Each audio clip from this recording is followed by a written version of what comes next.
Hello, everyone, and welcome to How to Research for Historical Fiction panel.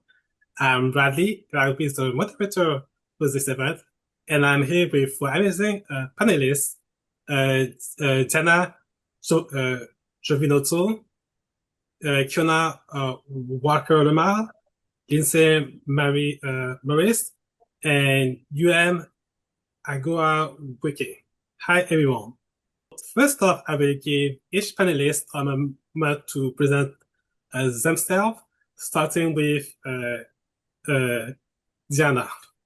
Oh, hello. I'm Diana Giovinazzo. I write historical fiction. My latest novel, Daughters of Naples, comes out this July 21st. I also have a podcast called Wine, Women, and Words. Thank you. Uh, Fiona. Hi, yes. Let me begin by just saying thank you, Bradley, for hosting this session. It's really good to be here. My name is Kionna Walker LeMalle, and I write across genres, nonfiction, fiction, as well as poetry. But since we're talking about historical nonfiction today, I'll emphasize that I am drawn to historical fiction as well as to contemporary fiction that is heavily infused with historical references and allusions, as well as to speculative fiction that is inspired by real history. My debut novel, Behind the Waterline, was released by Blair Publisher in March of 2025, and it is classified as historical fiction, and it does also have a tinge of magic realism in it as well. Thank you. Lindsay. My name is Lindsay Marie Morris, and I write heritage-inspired historical fiction. I have had two novels published so far by Storm Publishing, The Last Letter from Sicily and Beneath the Sicilian Stars. Thank you. And UM. I actually write speculative fiction, but a lot of it is historically tinged, and I'm a deep fan of history and ancient history in particular. And my debut novel, Blackest Diamond, was released with Bindery Books in March, and it does feature a lot of historical influences. Thanks, Avon. So let's start right away with the question. First off, to introduce the panel, how do we define historical fiction? Starting with Lindsay. Sure. So for historical fiction, I think it's really important to think about the difference between history and the historian's role versus historical fiction and the author's role. For historians, it's presenting the facts and the structure of history. For the historical novelist, it's providing the context and the emotional truths of that particular history. Thank you. UM. I'm probably going to be going a little bit against the grain here, but I would say I would consider historical fiction like in a more like straightforward definition, stories that don't take place in a contemporary era and that require research to portray accurately. But under this definition, I would also include stories that do include speculative elements but are set in a historical period because I'm of the belief that genre is a little more fake than we make it out to be, but with historical fiction, I do believe that research obviously is required. Thank you. Fiona. Hi. Well, I actually agree with both of the other panelists that were before me. And I think the only thing I want to add to that is that really his technically, when you go and look up the definition, when you go and Google historical fiction takes place in a time period 30 to 50 years from now. So something, say, in the early 2000s isn't quite historical fiction yet. Give it about 5 more years. But there are already some books that take place in the 80s that can be considered historical fiction. All right. And Fiona. Right. So I do fully agree with everything that's been said so far, but I want to lean in to UM's suggestion or emphasis rather that genre is a force construct, right? So we have genres so that we have a way to classify and talk about literature, but really literature doesn't necessarily always fit neatly into the classifications, and the classifications do change. So when we're talking about historical fiction, yes, there was a time when historical fiction was set in a past of 50 or more years ago, right? That has shifted. And so we see more work that's as recent as 30 years being classified as historical fiction. And I want to point out that I think that the reason that that slide is happening is because of the way we operate in time now with all of our advanced technologies versus in the past. So let's say 100 years ago, it would take 50 years to see some significant change that would warrant moving a work of literature into a historical classification, right? Because things changed more slowly. But now things are shifting, right? Culture, norms, technologies are shifting at such a fast rate that we have slid toward understanding that work can become historical a lot sooner than used to be the case. All of that to say that I lean toward a much more flexible definition. I want to suggest that historical fiction is any story that's set in a past that is distinctly different from the present during which the writer is writing. And those differences might be technological differences, differences in social norms, differences in diction. But also, I want to push the button a little further and say that work that is centered around historical events becomes historical a lot more quickly. So all of that, to say that this definition of historical fiction is still shifting. It is, and it may differ for individual pieces of work. Case in point, my novel Behind the Waterline, for example, has an outer story that centers around Hurricane Katrina, which really was only 20 years ago. However, that event is a monumental historical event that immediately shifted and changed everything for the city of New Orleans, right? And so, since that event is so big in its impact and it's so historical in nature, right? It's one of those 100-year floods. It pushes the work a lot more quickly into that historical fiction category. And we just celebrated the 20th anniversary of that storm. Thank you. Next question. What are the key elements you should research while doing historical fiction? Um,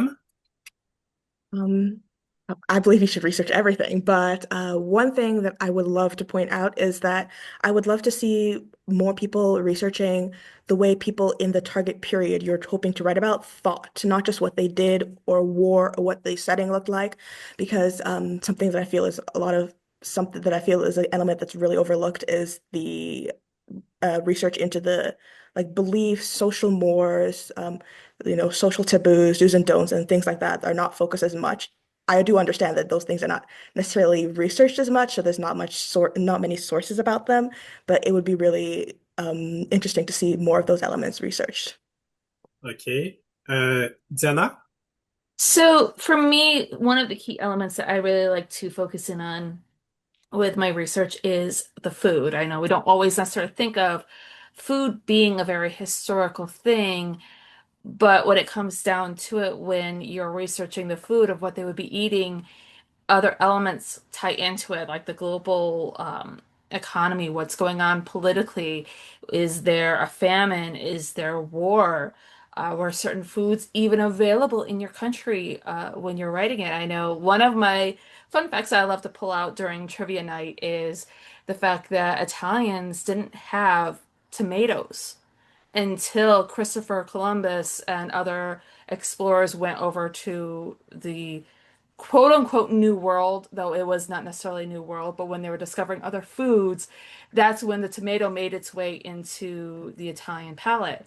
So if you're researching something pre 1492, just to put that out there, there wasn't any tomatoes on an Italian plate during that time period. So those little intricacies of everyday life is something that I think are key elements when crafting a proper historical fiction. Interesting. Kionna?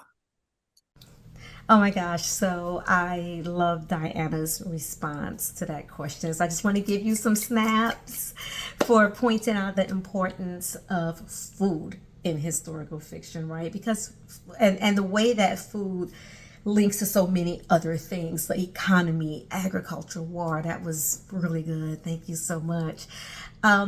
For me, language is one of those things. I think it's really important that we research the language of the time period, right? Words enter our language, words exit our language. And that's for all languages, right? Language is not stagnant. Words enter, words exit.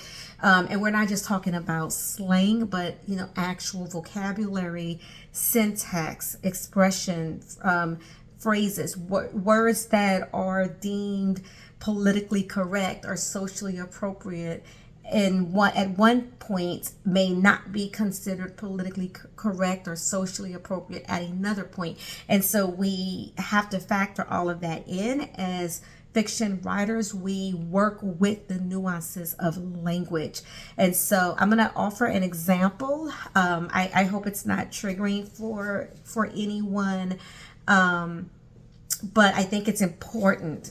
I think it's one of the things that I address with my students when I talk to them about writing with integrity, right? To write with integrity, we have to be true to the place, true to the time period, true to the characters. So I'm going to take, for example, what I was working on Behind the Waterline, which I mentioned has this outer story that is anchored in Hurricane Katrina, right? Which is, by definition, more a contemporary work, even though that storm is a historical storm. But there's also an inner story that is about school integration that is set in the late 60s, early 70s or so, and makes references to the 1962 integration of Ole Miss.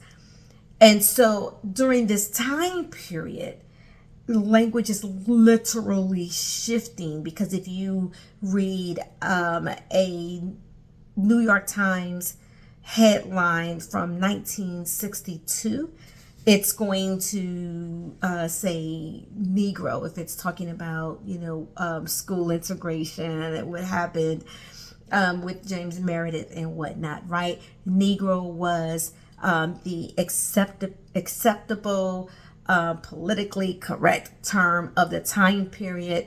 And we would see that language in mainstream media. We would also see that language in newspapers and magazines that were Black owned, right? But as we get further into that decade, toward the end of the 1960s, there was a push away from Negro to Black.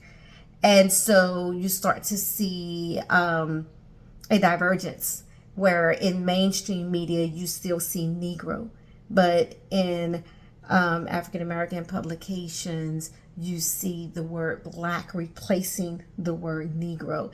And with all of that going on, because those are the, you know, politically correct, socially acceptable terms of the time period, you have the much less accepted but widely used usage of nigger, which is in fact offensive, particularly when used by those who intended to be derogatory, right? And so within my novel, I had to work with all of that language because I have some contemporary things going on, that are happening in the present, of the story where the characters, are using African American and black, and it's kind of fluid because different people use different things. But in that story that reaches back to the 1960s, depending on where we were in the decade, I had to work with the nuance of that, right? So you see all of that language in there, and it's not that as a writer I can't make a decision about it or that I'm jumping all over the place. It's that I'm being true to the time period and to the way language shifts over time. And that's just one example of how words change in what's the acceptable way of saying things, and just there are words that become obsolete over time. So I would say that researching the language of a time period is important as well. And again, snaps to Diana for emphasizing the food. I love that. And Lindsay. Yeah, I think that it really involves building a world internally as well as externally. And you are starting with all of those cultural elements as well as the socio-political markers that are around them at that time. And so you can do that through creating a body of research that includes memoirs as well as oral histories, and so all of that can shape the key elements that you are building as part of those worlds. Next, how do you make sure you avoid accidental inaccuracies or harmful representation? Uh, Lindsay? Sure. It's so important to pay attention to even the smallest details because in some cases, I mean, Diana mentioned how even the 80s is now part of historical fiction. You will have people who either live through these events and remember it, or have ancestors that whose memories they want to honor. And so it's important to give tribute to that and to really aim for the highest level of accuracy. You probably will make at least one mistake, but if you've put in your research and shown your due diligence, people might be more forgiving. But I think that the way to really avoid that is to just start questioning as you go through the process. I'm a journalist, and so one of the things that we always say is if someone if someone says, what's your mother's name? You still need to check that out. And it's really this idea that you need to fact check and every factual element that you incorporate into your story. And through research, you can do that. All right. UM? Um, This is tricky. It's tricky because history is not like a hard subject where it's like unchanging or immutable. It's like academics are making new discoveries every day. So something that you thought wasn't inaccurate one day could be inaccurate the next day. But I would have to say that no matter how much enthusiasm you have for a particular subject that you're trying to represent accurately in your story. I would say that you are an author, you're a writer, so you don't necessarily have the academic rigor required to know that you are not necessarily repeating common inaccuracies that academics themselves know. So I would say to make sure that you're not like doing anything harmful with your writing, just reach out as much as possible during every step, as frequently as possible, to make sure that you are actually like up to date on the knowledge that you're trying to put into your work. Because as I say, like the scholarship is changing every day, and as you're writing, something new could have been discovered, like how they're constantly discovering new chapters in the Epic of Gilgamesh or something, and then you're like, oh. New chapter dropped, and then you're missing something that you could have put in your book, but you didn't. And then readers are going to come out of the woodwork and say, actually, you forgot this part here with Enkidu and Gilgamesh or something like that. So for me, it's just all about trying to stay up to date on the subject that you are trying to portray, because I just believe that if you're going to write about it, you have to have a little bit of interest in the scholarship, and you might as well be following it as well. Yeah, right. Kionna? Yeah, I agree with you, M, here. And this idea that if you're writing and you're setting a fiction story in a certain time period, that you have to have an interest in the scholarship of the time period, because you're gonna have to do your homework.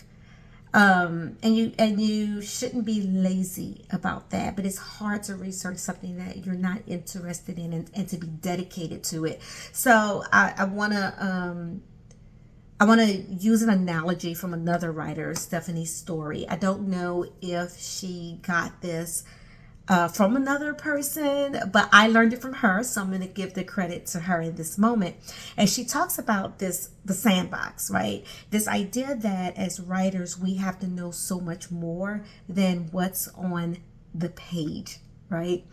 And so, as historical fiction writers in particular, we are gathering research, and gathering that research is like, getting the sand in place, right? Filling up our sandbox with lots and lots of sand so that we can build on. So, we're setting a foundation. The research that we conduct, the scholarship that we pursue, that's the foundation on which we're going to build our sandcastle, so to speak. That is, whatever the fiction story is that we're writing, right?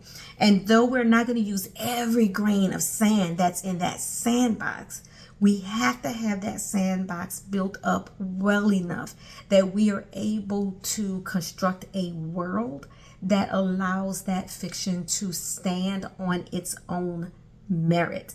If we do not conduct our research well, if we don't fill our sandbox, right? If we try to work with just a really light layer, of sand with hard ground underneath, then that story's not going to stand. And we are going to find ourselves having inconsistencies that don't work for the time period, and that allow readers to poke holes in that work, that make it difficult for readers to suspend disbelief and go with us into that time period.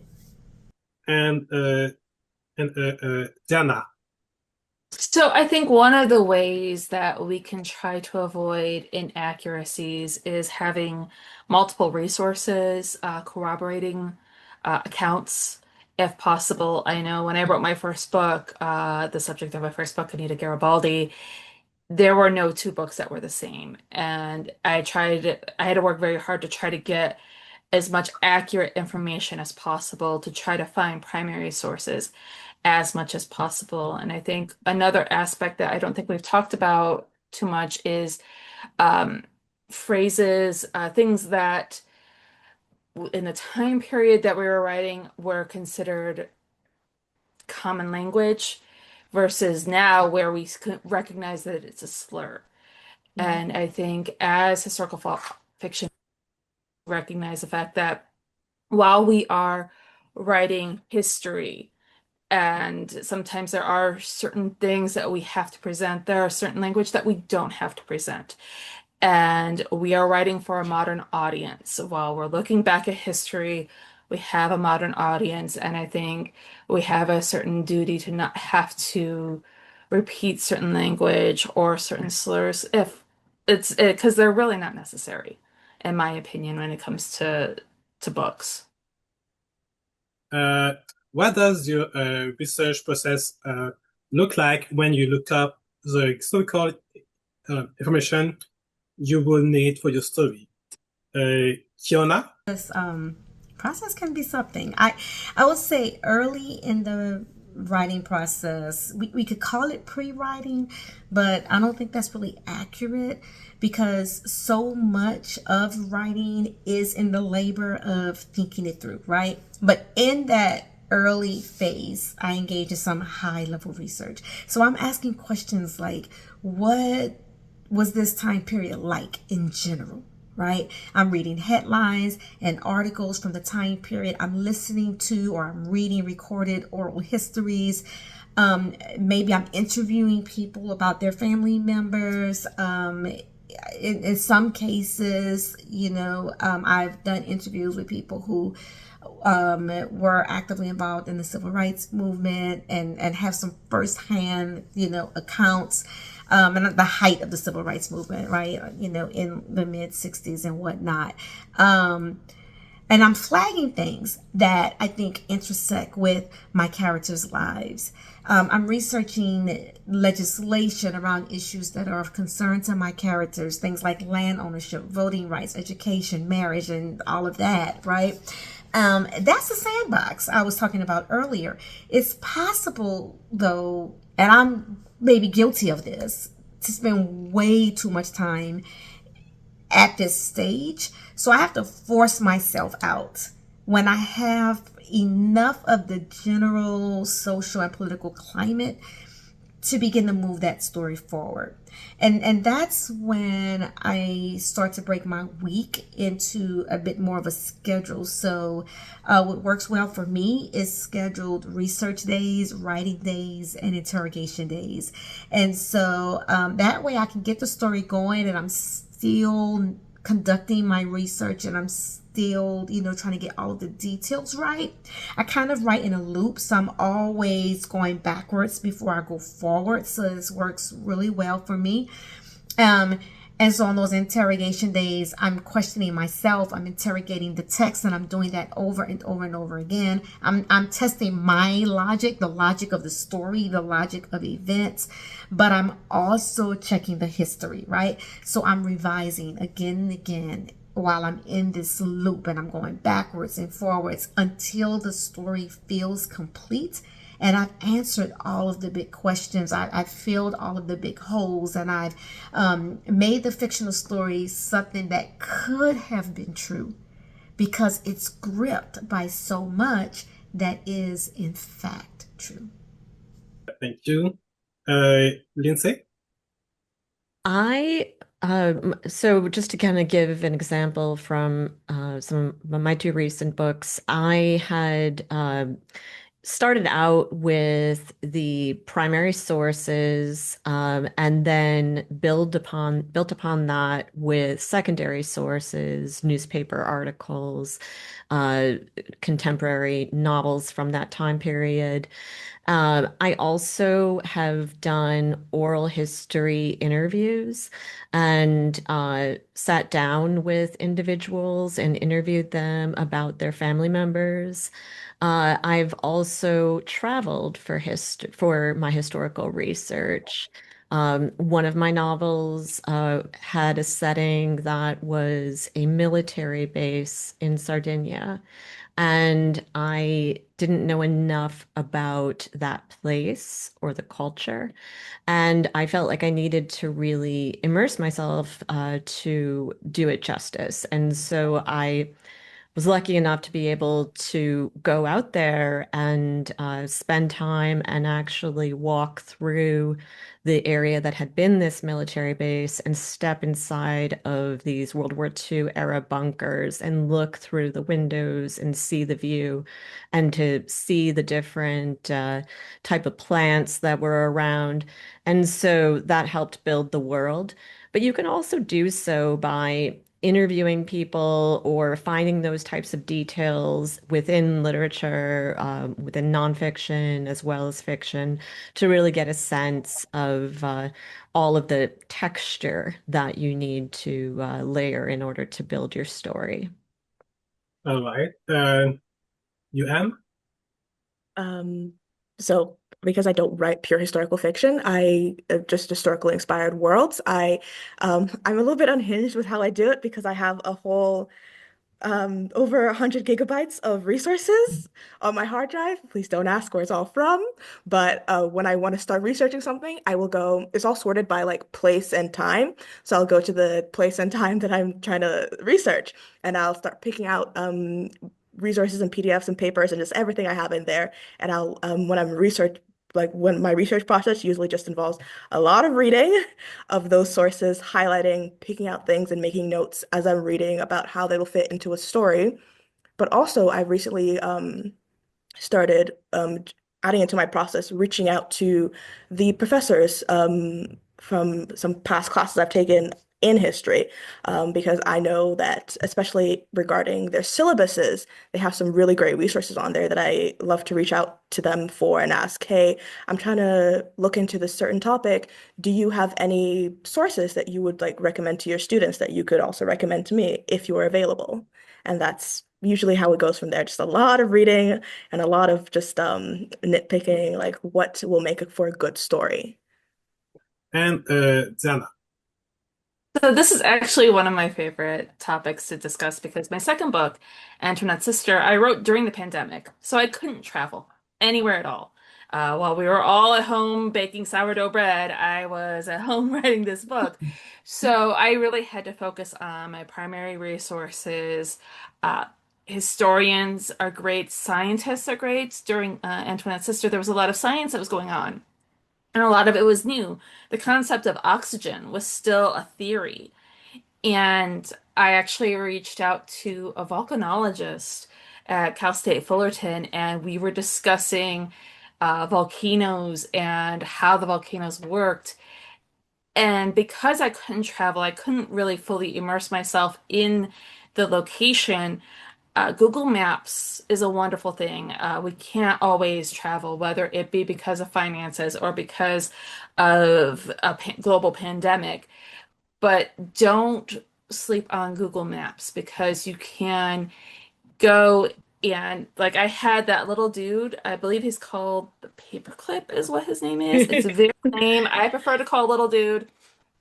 And I would just plunk him into a museum or into one of the palaces that Maria Carolina was in and let them and just wander around the halls and do whatever tours I was allowed to do for the book. So while I was still limited on the amount of research I was able to do, the modern technology of having Google Maps really helped me picture what those palaces were like.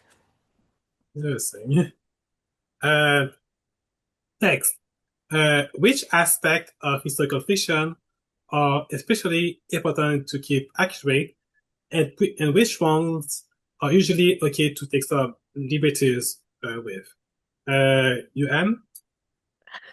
A bit of a hot take, I guess. I personally think it's fine to take liberties with aspects of, if you're writing about real people in the past, I think it's fine to take some liberties with aspects of their interiority. And also, if you're trying to create a whole new original character from the past, I think it's fine to like, have a little bit of leeway with like um, creating a person from the past and like situating them within their context. But like also on the same sort of on the flip side of that liberty that I think it's okay to take, you also really need to ask yourself, especially in the case of the real person that you're trying to fictionalize, if you're using this person as a straw man to say and like say this time in the past was bad because this kind of person existed back then, or if you're trying to make them a flawless angel, like look how enlightened this person was for someone from this period. And I feel like there's a bit of a tendency sometimes to do a little bit of that. Um, so I feel like that's something that you, while you do have the leeway to like do whatever you want because this person is I don't say because they're dead, but because like this person is especially when it's like ancient history, we don't really know much about how this person was. But at the same time, as a writer, you do have the responsibility to like ask yourself, what are you doing when you're taking so many liberties with this person? And if you could not just do that with a fictional character, and why you need to take so many liberties in order to tell this story. Is it because you actually want to explore this character in their historical period, or you just want to explore a character that's like this person, but it be set in any kind of story? All right. Jana? So I like to take the Doctor Who approach when it comes to historical fiction. There are certain set points in time that you cannot mess with, whether it is a very specific battle, for example, D-Day. I cannot change the time of D-Day. Uh, if a volcano happens to go off at a certain time and date, I cannot change that. Certain weather disasters that happen, especially if they're a major weather disaster, you can't change that. It's great to work with it in the history itself. But there are some aspects within on a smaller scale that can be a little bit more wibbly wobbly, as the doctor would say. So, and that would be just like if there's a lot of like smaller battles, like I know Anita Garibaldi, there are a lot of little smaller skirmishes with Daughters of Naples. Naples got hit really, really hard with Allied bombing, and so I couldn't have it be a constant thing. So you kind of sometimes have to compress it down for the sake of the story, for the sake of the plot. If you're writing about a specific person, that sometimes there are certain aspects that you have to be really considerate of if you want to change the ending to their life so that they have a happy ending, so that they can go on and live happily ever after. You can't really do that. That's a fixed point in time, and you will have historians, and if there are family people that are still related to them, their ancestors, they can come back and they could be like, no, no, no, no, no. So, so there are some things that you really have to kind of take into consideration, and I think the Doctor Who approach is kind of the safest approach to go with. Kionna? This one with a bit of a confession, since Diana brought up ancestors, because I almost had a big mishap when I was writing Behind the Waterline, and it was completely accidental. Um, so, as I've said, part of that novel is set in the 1960s, and specifically, it's in the aftermath of the integration of Ole Miss. So, one of my characters walks through the door opened by James Meredith, right? She's entering Ole Miss a few years after the integration.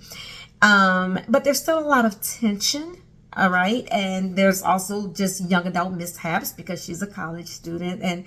And so anyway, all of these characters are fictional, right? And I've placed them in a real historical context, but they're all fictional. And so while I was writing and shaping it out and continuing to engage in my research and going through that loop that I, was talking about earlier, I came across information about an actual person in history named James Eastland.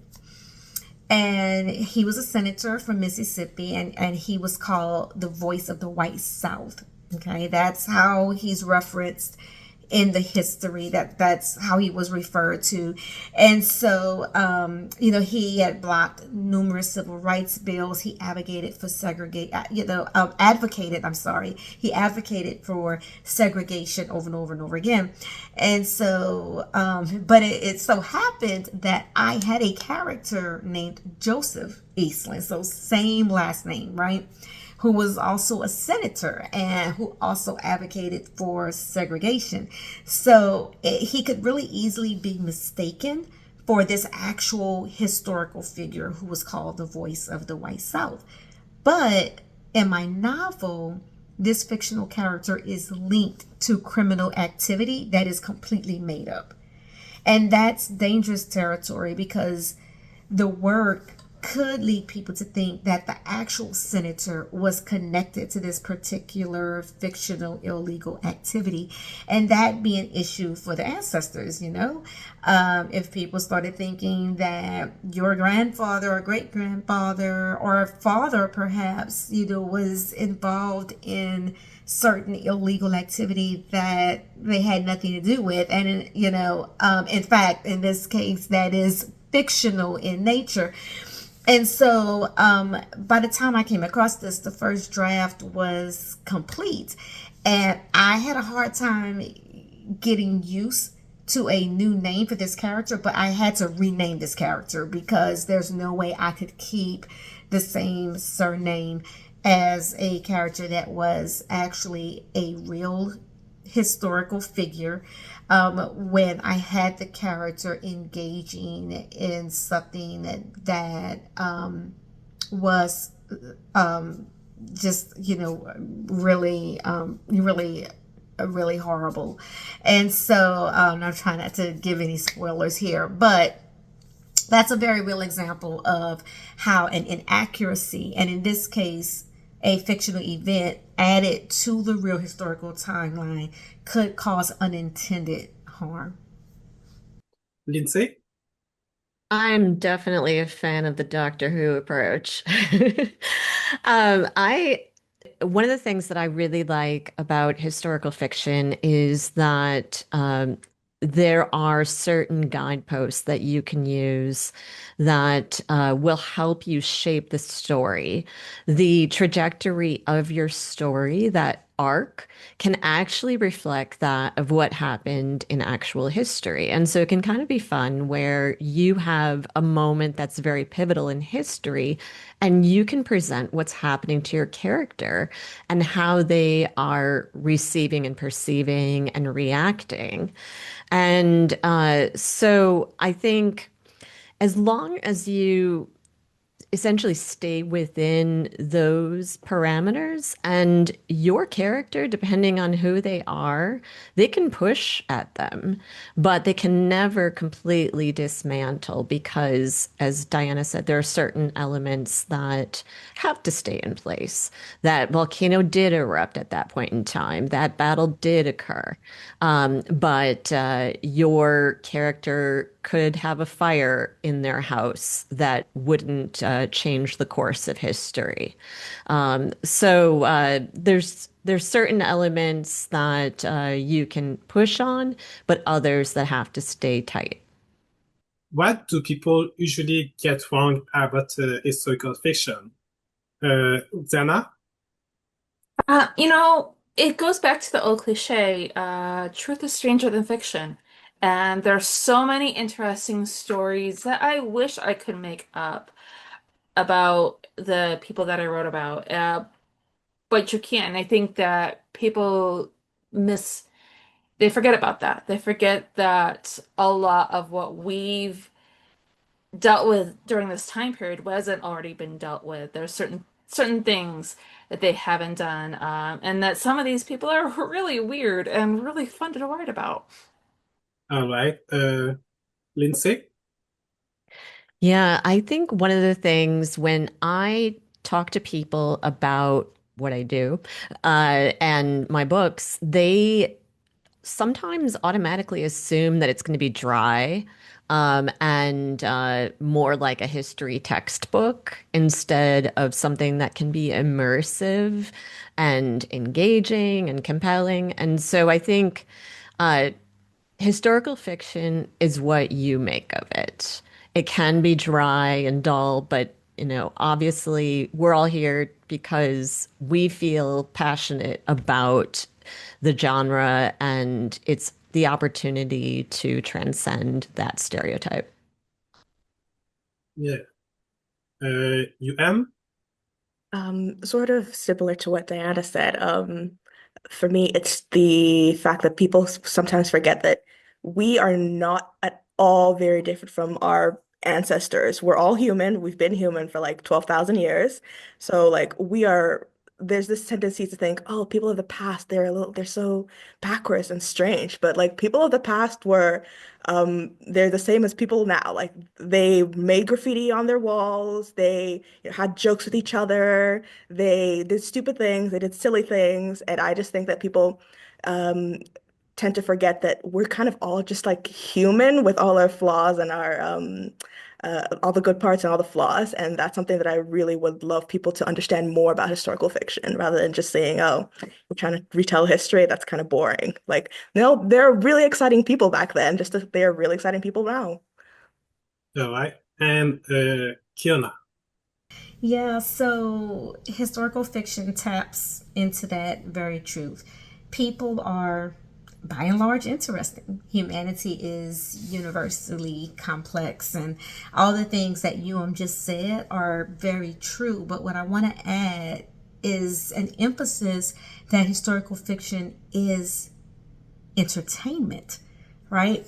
I think where people get it wrong is sometimes readers want to read historical fiction in place of nonfiction. Like they want the historical fiction to do the heavy work that nonfiction does, and that's an error. That's not what historical fiction is intended for. That's not why it exists. Now, hopefully, historical fiction is compelling enough that it generates a desire to learn more about that time period. And also, hopefully, the characters are complex enough and believable enough that they spark a sense of empathy in the reader, even for people who may think differently, who may have lived differently, even who might not be likable, right? But who are so complex that we see the humanity in them and we can feel for them and feel with them even while we are disagreeing with them. I think that's some of the heavy lifting that fiction does, but it is absolutely wrong to approach a historical fiction work with, for the purpose of learning about a time period, because historical fiction is not scholarship. And as fiction writers, we are going to, have some things that are made up, some conversations that occurred in the kitchen, in the bathroom, behind the scenes, after night, in dark, things that were never published, in the headlines. And we may add other events. I mentioned a particular, criminal activity that's a part of my novel that is not necessarily in the history. I'm sorry, at this moment I can't remember, which of you said there's a house fire, right? In your story, and that's not a part of the actual history. We are making things up, but we are working with real historical context and sometimes with real historical people. But the real historical people may or may not be the main players in our work, right? And so historical fiction helps us to see history and therefore the present a bit more clearly in terms of seeing people more clearly, but it's still fiction. And those wishing to add historical fiction to their studies should do so only alongside nonfiction, but not in place of it. All right. Next question. What are some great examples of historical fiction? Starting with Kionna. I love this question, and I have a pretty good stack here. So I'll just go through it really quickly. Some of my favorite historical work. There's the English Patient by Michael Ondaatje. And this is set at the end of World War II in an abandoned Italian villa. It's just really good writing. One of my favorites is Everything I Never Told You by Celeste Ng, and it is set in the 1970s, navigating an interracial family during that time period, which of course, as we know, interracial marriage and interracial families was not an easy thing. In some cases, it's still not the easiest thing, sometimes even today, depending on where you are. But it's just beautifully written. Another one is In the Time of the Butterflies by Julia Alvarez. This beautiful book right here. And this one is also, it's set in the 1960s, but it's in a Dominican Republic, which is really interesting. I think sometimes, here in the United States, a lot of times when we talk about the 1960s, when we think about the 1960s, we think about, all of the civil unrest in our country during that time. But In the Time of the Butterflies is in the Dominican Republic. So as an American writer, and I know we have international writers, here, but as an American writer, that it fascinated me to read what was happening in the Dominican Republic in the 1960s. All right. Colson Whitehead's The Nickel Boys is another one that I really enjoyed. It is based on the Dozier School for Boys. And there's another work that pairs well with it that is The Reformatory, also based on the same school for boys, set a little bit earlier, but in the same place. This one, you'll like this. This one does have more fantastical elements. It is a ghost story as well. There are actually lots of ghosts in this book, and that's one of the things that I really like about it. So two books that are addressing the same setting and the same issues of that setting, but one of them also incorporates ghosts. And another, ghost story that is also historical fiction is Toni Morrison's Beloved. I am fascinated with this. You can see that I have so many pages flagged in this because there's just so much to learn from what she does as a writer. So those are some of my favorite historical fiction books. Thank you. Diana? Some of my recent favorites that I've read are The Other Montezuma Girls by Sofia Robledo, The Last Dreamwalker by Rita Woods, and Atmosphere by Taylor Jenkins Reid, that was the 1980s book that I was recently thinking about. All right. UM? I'm going to recommend some, of course, on brand, a more speculative fiction, tinged historical works, and some not so novels. The first one is Alexander the Servant and the Water of Life, which is actually a historical webcomic by Ramina Yi, and it's an Alexander romance, but it is the artist is actually incredibly she loves history. So, and you can tell because on each chapter there are footnotes with the sources, both visual and text that she used. And she also created another webcomic, historical fiction webcomic about Turkey, set in Istanbul, but I forget the name. Another two are the Diviner series by LeMalle and Lackadaisy, which is also a webcomic by Tracy J. Butler, and both are set in the 1920s. While the Diviner series is definitely strives to be a lot more historically accurate, as it does has sources in the back of the book. Lackadaisy is less so because, for one, it's about cats, anthropomorphic cats in the 1920s. But the author does say that she strives to be as authentic as possible, even though they are feline gangsters, which is to be expected. All right. And Lindsay? Sure. So, two books that started me down my path. One was a series, The Neapolitan Quartet by Elena Ferrante, and then Lisa Scottolini's Eternal. And those really helped me see that there was more of a need to delve into Italian history. And but I also have really enjoyed books like The Island of Missing Trees by Elif Shafak.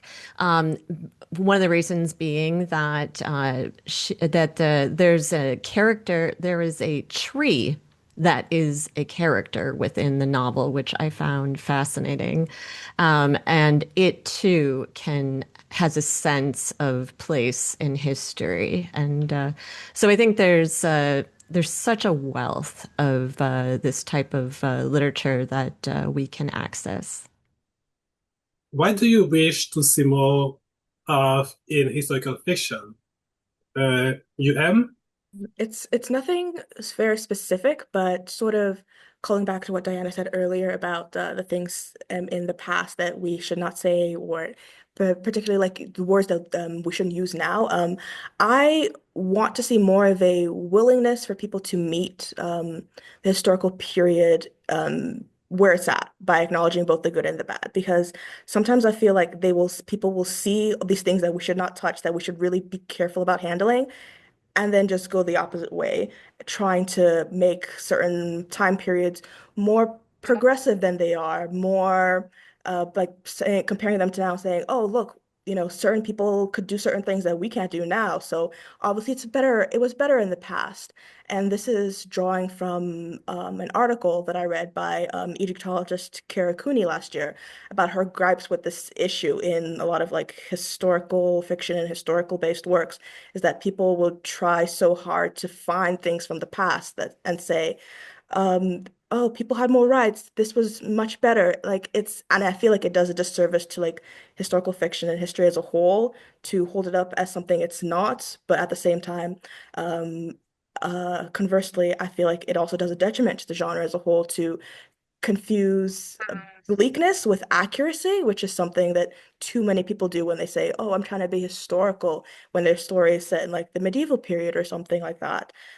Just the idea that you can go too far to one side or the other is something that I really want people to keep in mind when they're trying to write and read and historical fiction, and just to be more discerning about what they are, I guess, consuming and creating. I just want to see more of that discernment, I guess.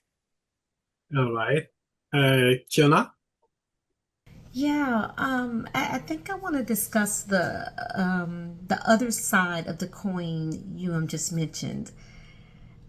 Yeah, I agree that meeting the historical period where it truly was in terms of language and social norms is a must. I talked about that earlier. It's super important.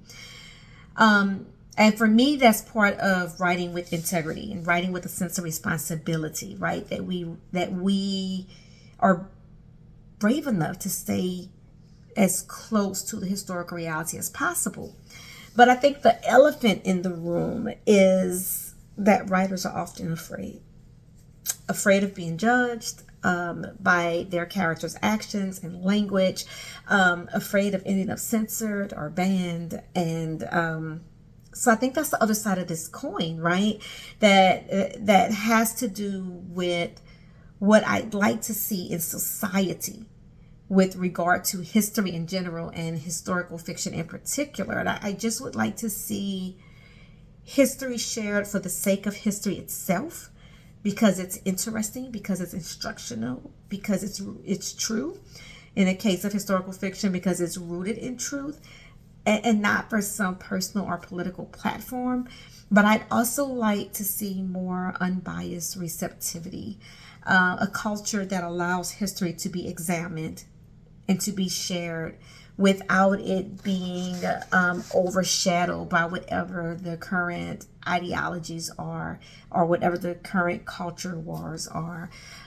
So I guess that's less about what I want to see in historical work. Like I want to see the same thing that UM is saying, writers that are writing with integrity, being true to the time period, particularly to the values and beliefs and language and norms of the time period, not to mention all the other things, about culture and setting and even down to the architecture.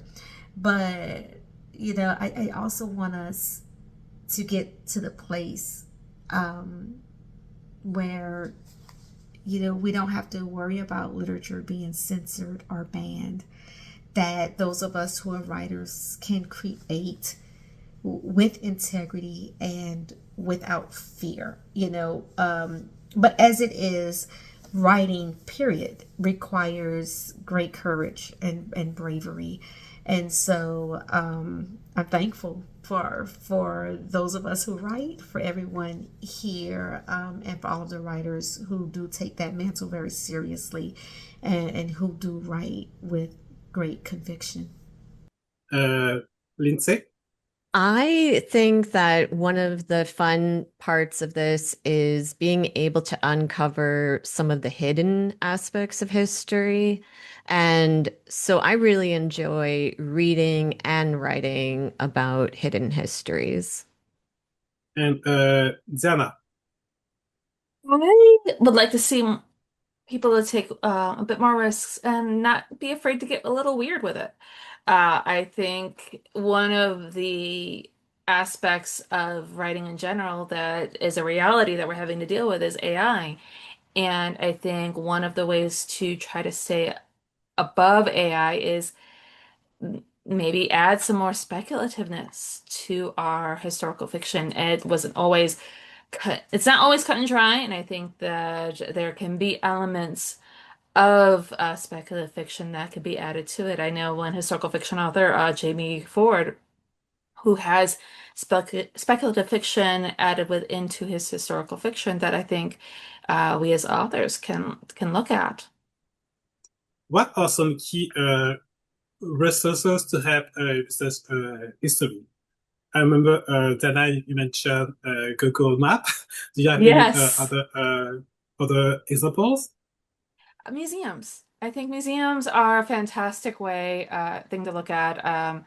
Even like your local museums, the smaller museums, if you're traveling somewhere, look at the museums that are not as forthcoming. So, like, for example, if you're traveling in France and you go to the Louvre to do research at the Louvre to see that museum, that's great. But also don't sleep on the smaller museums, the museums that are curated by the locals, museums that really focus on everyday aspects. And don't be afraid to ask questions of historians and professors and even the people in the museum. There was one museum, I'm not going to say its name because it is for a book that I'm currently researching, so I do not want to give away said book.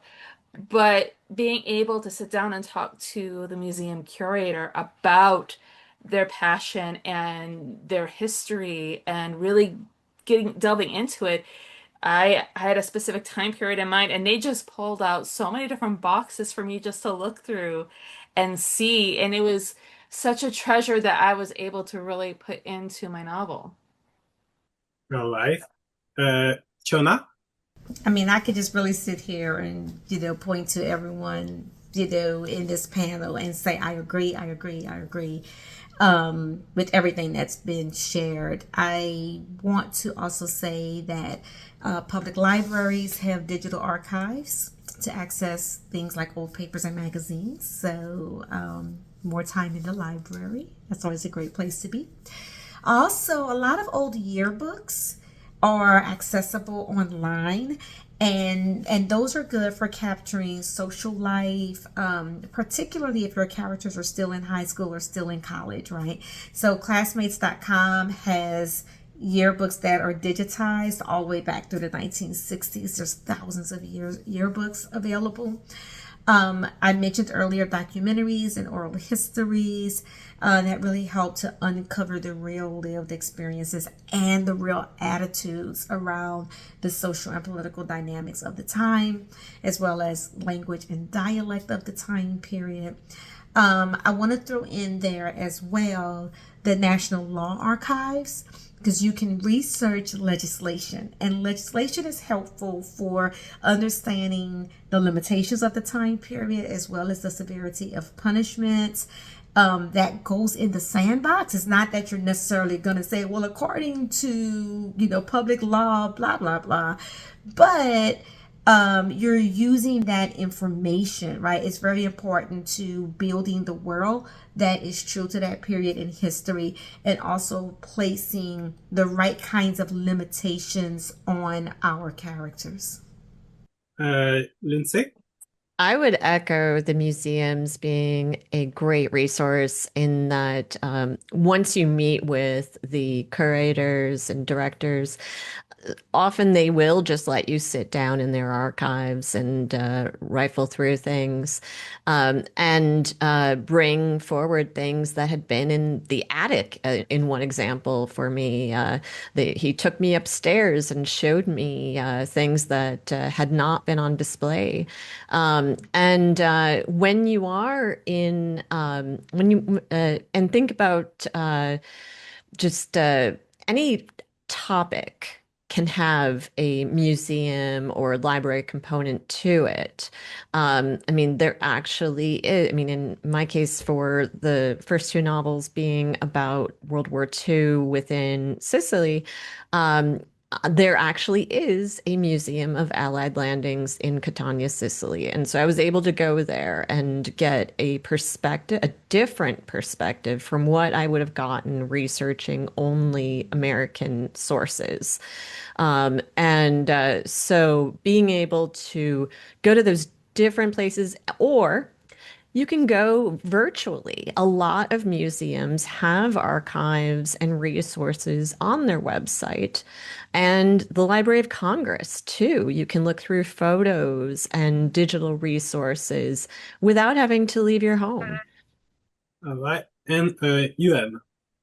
Um, yeah, sort of just piggybacking off the virtual resources, there's obviously we all know there's a wealth of resources online. There are websites like RefSeek and JSTOR and academia.edu.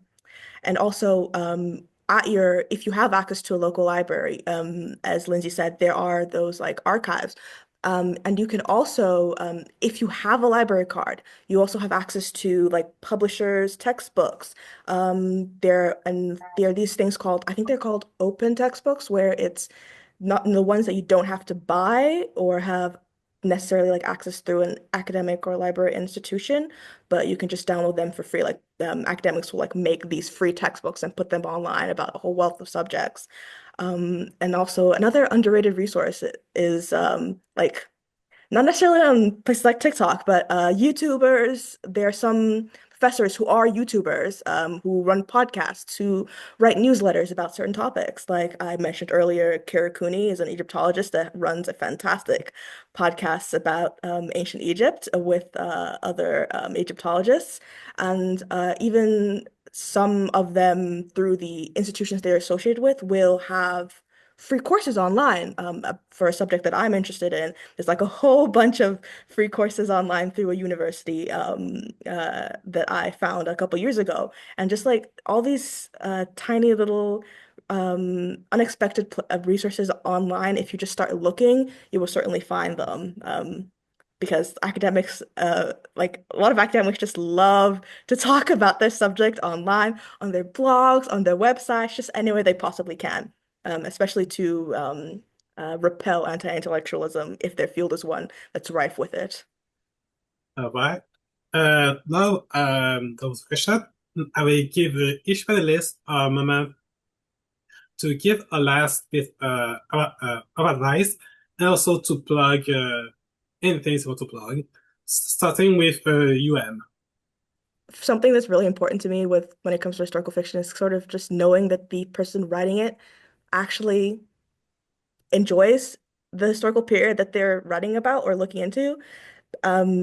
Because so often you will see people like, not so often, but sometimes you'll see people jumping onto a certain time period because it's popular. But I really want to see your enthusiasm leaking through the page when you're writing about the subject because um, it's something that I can feel when I'm reading about the subject from like a textbook or something. Like I can feel, oh, this person loves the subject that they're writing about. And I want to feel that when you're writing a story about this time and place as well. In terms of like plugging myself, well, as you can see next to me, Black Assignment, that's my debut novel. And it has a little bit of ancient Egyptian inspiration in it. That's cool. That's fun. If you're into reading dark fantasy, please go check it out if possible. Thank you. Lindsay? I would say one of the things that you often hear as a writer is write what you know. And some of the best stories start right at home. I mean, you might have a family secret or bit of family history that you can mine to write historical fiction. And that's how I got started. And because my first novel was The Last Letter from Sicily was inspired by my grandparents' story. And it was through looking at the gaps in my understanding of what actually happened when my grandmother came to the United States and my grandfather was back in the Italian army. That helped me create fiction to bridge those gaps and create a story that honored them, but also helped educate myself and others. So I would say, in addition to my novels, The Last Letter from Sicily and Beneath the Sicilian Stars, I would love to recommend that people reach out because I actually do teach classes related to mining your family tree for history, for writing historical fiction.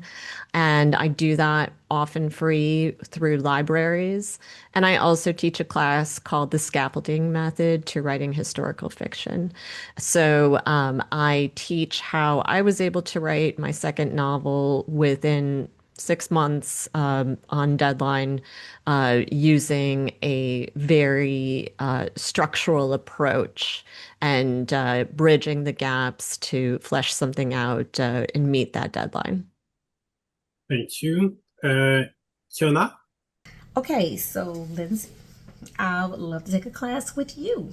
I'm actually right now working on research for a novel that is inspired by my family's history. And I'm still really early in the work. So now would be a great time to take a scaffolding class. And I guess my advice is wrapped, in that comment as well. Basically, I want to say to the writers who are listening in, never stop learning. Never stop learning. I teach writing in the MFA program at Houston Christian University, but I am constantly working to refine my craft. I'm constantly working to develop my skills. That's really, really important work. And so even if you write something that does well, Behind the Waterline has done well as a debut novel. It won the Lee Smith Novel Prize. It was longlisted by the Center for Fiction. It was longlisted by Aspen Literary Words. It was recently recognized as a fiction honor book by the Black Caucus ALA. Even with all of that, I have so much learning to do, right? I really believe that one good work doesn't guarantee another. Every writing project is its own problem to solve. And so we have to keep on gathering tools. We have to keep on working to refine our craft, find writing community, take classes and do the work. Do the work. At some point, you have to move the story from your head to the page and work it out there. Because if you don't push forward, a novel can live undeveloped in your head forever.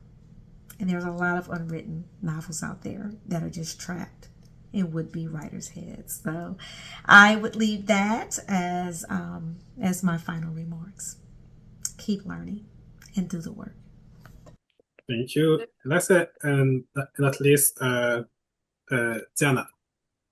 Hey, for those of you who are wanting to jump in and write about history, don't, and then I think this goes for writing in general. If you have an idea or a story that you're feeling passionate about, don't necessarily pay attention to the market. Write something that you really truly love, and when you do that, that's when the passion comes through, the love comes through, and it's shown in the story. There's that old adage, no tears for the writer, no tears for the writer, no tears for the reader. And I think that goes to say when it comes to loving that bit of history is, really just focus on that. And the rest will eventually fall into place. And I'm just going to go ahead and plug my book, Daughters of Naples. It comes out July 21st. It's a historical fiction novel. It's a World War II, which, if anybody knows about historical fiction, World War II has its ups and downs. But it was something that I really love, and I went ahead and did it. And it's a story about three sisters who get caught up in the pre-war Italy, and they have to go through fascism and their loves and their losses and find a way to come together to punch Nazis.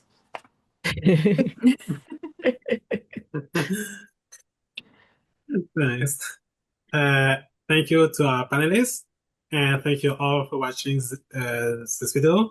If you like the panelists, will be in the chat on the Discord to answer any question.